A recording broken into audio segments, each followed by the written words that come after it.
छात्रों की संख्या। तो देखिएगा n कितना है 10, 10 माइनस 1 बटे चुनने वाले छात्र संख्या 3, 10 गुणा 10 में से 1 घटा दे के आगे 9 बटे 3, 3 तिया 9, यानी कि कितने प्रतिदर्श चुने जाएंगे? 30 प्रतिदर्श चुने जाएंगे। कितने प्रतिदर्श चुने जाएंगे? 30। ठीक, क्लियर हो गई बात। इसके बाद चलिएगा ध्यान दें,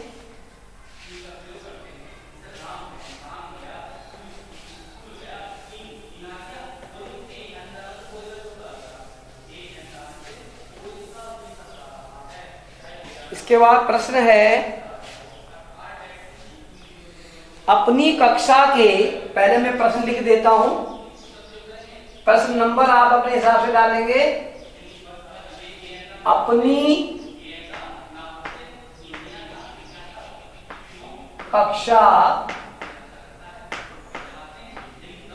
कक्षा के 10 छात्रों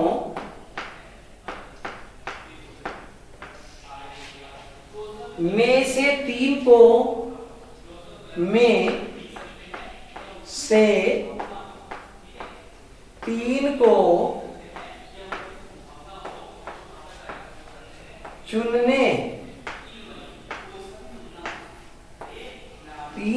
चुनने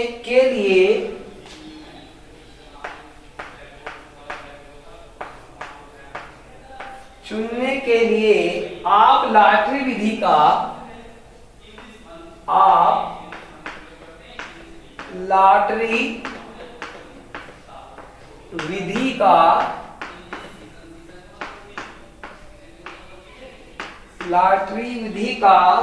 उपयोग कैसे करेंगे?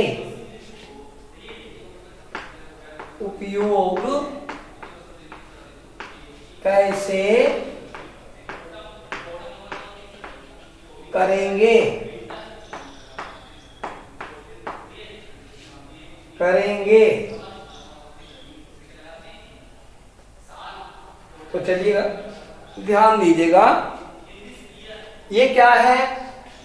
अपनी कक्षा के 10 छात्रों में से 3 को चुनने के लिए आपको लॉटरी विधि का उपयोग आप कैसे करेंगे? लॉटरी विधि का उपयोग आप कैसे करेंगे, ये आपको बताना है। तो देखिएगा लॉटरी विधि का उपयोग आप कैसे करेंगे। सबसे पहले आप क्या करेंगे? 10 जो छात्र हैं उनके 10 छात्र के नाम की आप पर्ची बनाएंगे, समान आकार की पर्ची बनाएंगे।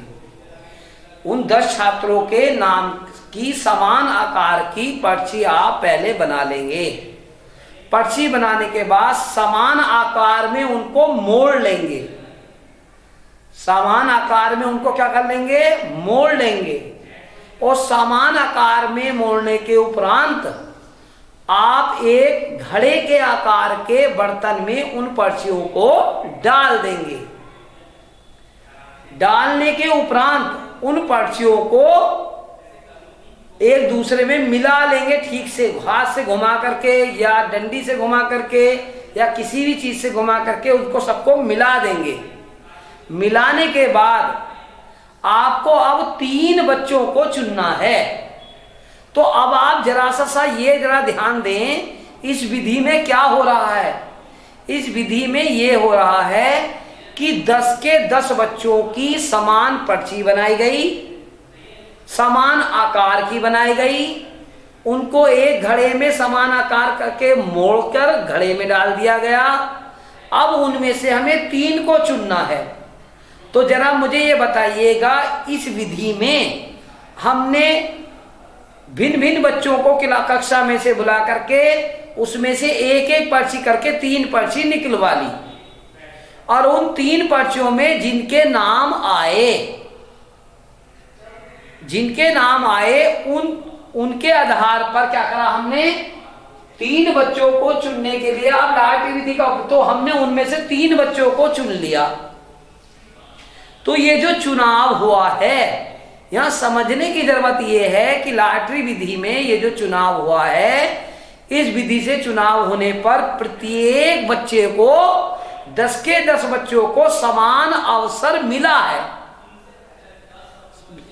बच्चों को समान अवसर क्या है? मिला है, चुने जाने का अवसर मिला है। यानी कि इसमें से कोई सा भी बच्चा चुना जा सकता था। तो वो जो 3 बच्चे चुने गए हैं, उनके अतिरिक्त भी कोई और बच्चा भी चुना जा सकता था। सबको समान अवसर प्रदान किया गया। तो ऐसी विधि, ये जो विधि है, इसमें जो है, इस विधि का सबसे बड़ा लाभ ये है कि इसमें प्रत्येक सदस्य को समान अवसर प्रदान किया जाता है। तो जो हमने यह बोला है, इसी को हम सेम टू सेम ऐसे ही लिख देंगे। और बस यही हमारा जो है, उसमें कहा गया कि अपनी कक्षा के 10 छात्रों में से 3 को चुनने के लिए आप लॉटरी विधि का उपयोग कैसे करेंगे। तो हेडिंग डालेंगे हम, लॉटरी विधि का उपयोग, लॉटरी विधि, लॉटरी विधि का उपयोग। जैसे जैसे हमने बताया है, वैसे वैसे आप इसमें लिख देंगे तो इसका आंसर पूरा हो जाएगा। लेकिन फिर भी हम ये देख रहे हैं कि हम आपको इसको बता दें। वैसे तो हमने जो आपको बता दिया है उसको भी आप लिखेंगे, उसी बात में आराम से आप लिख सकते हैं। कैसे लिखेंगे? लॉटरी विधि का उपयोग हम कैसे करेंगे? सबसे पहले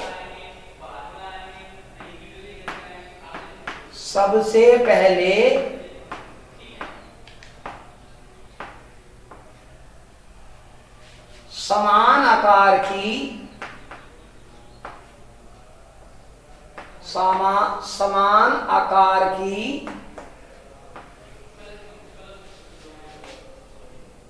पर्ची बना लेंगे।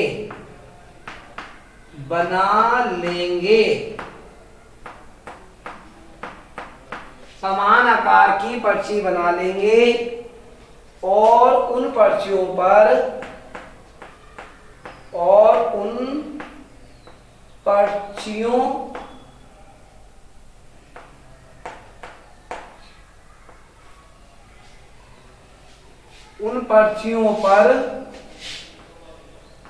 क्या करेंगे?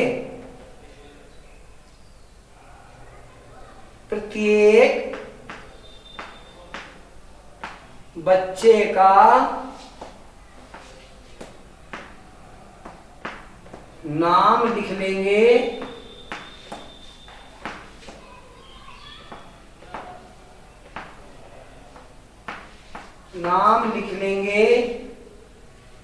इसके उपरांत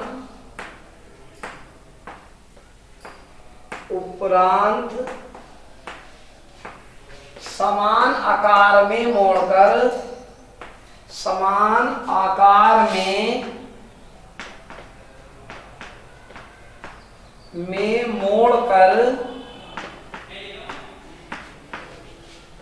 मोड़कर एक घड़े के आकार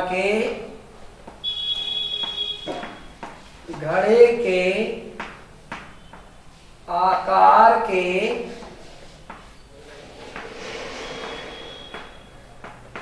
बर्तन में डाल लेंगे।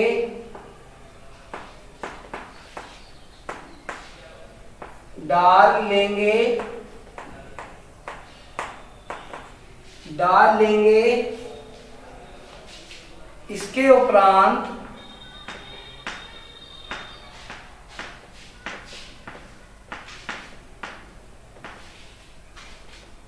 उन सभी पर्चियों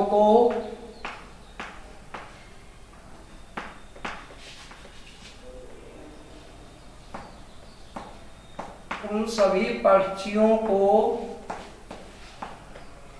मिला लेंगे।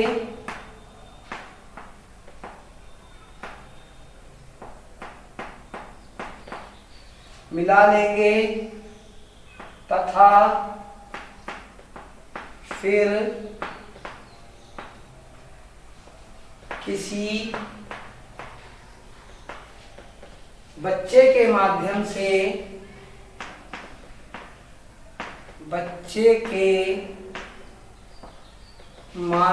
से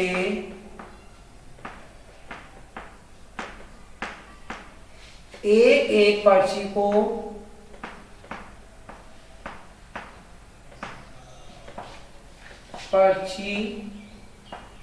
को निकाल लेंगे।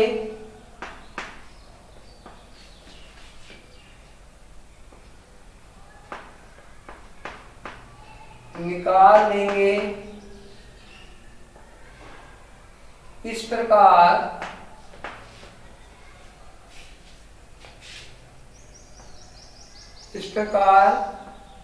3 पर्चियां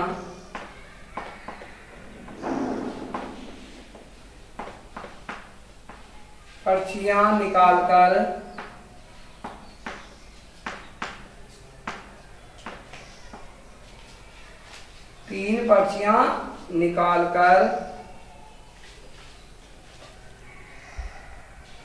उन बच्चों का चयन कर लेंगे।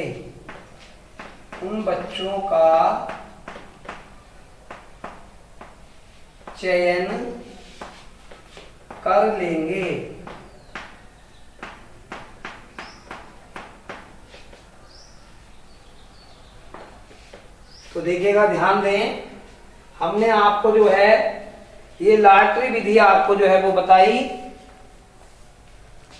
तो हमें क्या निकालनी है? पर्चियां निकालनी है। तो देखिएगा, सबसे पहले समान आकार की पर्ची बना लेंगे और उन पर्चियों पर प्रत्येक बच्चे का नाम लिख लेंगे। इसके उपरांत समान आकार में मोड़कर एक घड़े के आकार के बर्तन में डाल लेंगे। इसके उपरांत उन सभी पर्चियों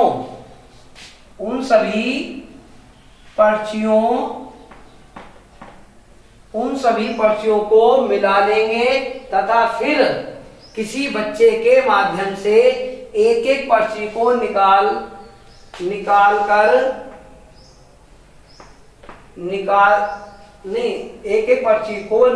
लेंगे।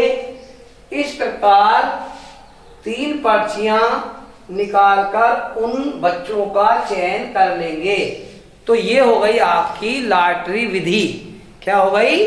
लॉटरी विधि से किस प्रकार चयन किया जाता है। इस विधि में की सबसे बड़ी विशेषता ये है कि इसमें सभी सदस्यों को समान अवसर चयन होने का मिल जाता है। इसके बाद नेक्स्ट वीडियो में बताएंगे। धन्यवाद।